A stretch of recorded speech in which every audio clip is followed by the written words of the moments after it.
ازيكم عاملين ايه؟ انا هبة ودي قناتي.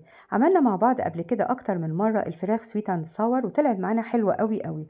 النهاردة بقى هنعمل البيف سويت اند صور او اللحمة يعني سويت اند صور. وكنت متخيلة ان الفراخ احلى من اللحمة بالطريقة دي. لا بالعكس، طلعت اللحمة احلى بكتير.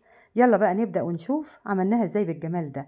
اولا اللحمة اللي استخدمتها نص كيلو لحمة. هتقطعيه شرايح بالشكل ده كده، زي ما تكوني هتعملي شاورما.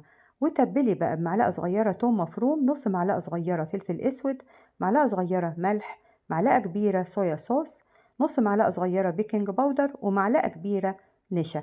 قلبي بقى اللحمة مع كل الإضافات اللي حطيناها دي كويس كده، واركنيها نص ساعة. بعد النص ساعة سخني الطاسة قوي، وحطي فيها مكعب زبدة ومعلقتين زيت كده.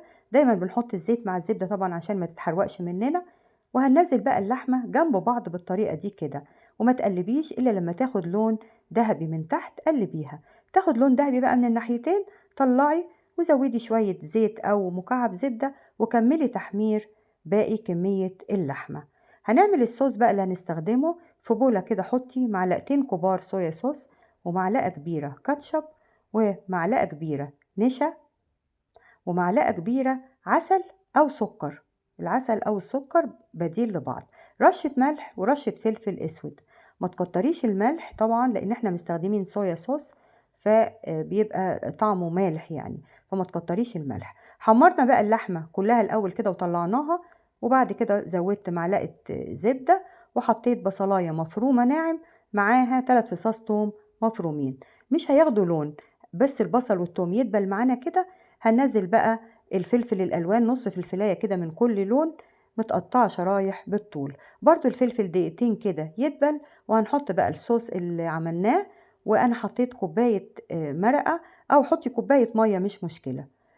الصوص بقى ده يغلي كده بالخضار اللي فيه، وبعد كده هننزل اللحمة، ونزلي المية اللي نازلة من اللحمة نزليها برضو، وسيبيها بقى على نار هادية كده ربع ساعة، نار متوسطة، لحد اللحمة ما تكمل سواها ويتشربوا بقى من بعض كده بالطريقة دي. خدي بالك قوي من الملح لان احنا مستخدمين صويا صوص مرتين، مرة في تتبيل اللحمة ومرة في الصوص اللي عملناه.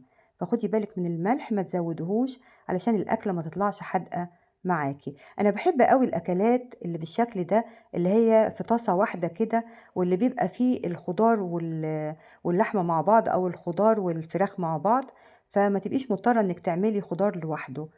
وقدمت بقى معاها رز ابيض كده، او ممكن تقدمي مكرونة اسلقيها بس وقلبيها كده في مكعب زبدة، وبعدين قدميها مع اللحمة دي، لان الصوص بتاع اللحمة كفاية، ما تحطيش صوص للمكرونة. انا حطيت بقى رشة بقدونس كده، وزي ما بقولك قدمتها بالطريقة دي، ما عملتش بقى خضار جنبها ولا حاجة.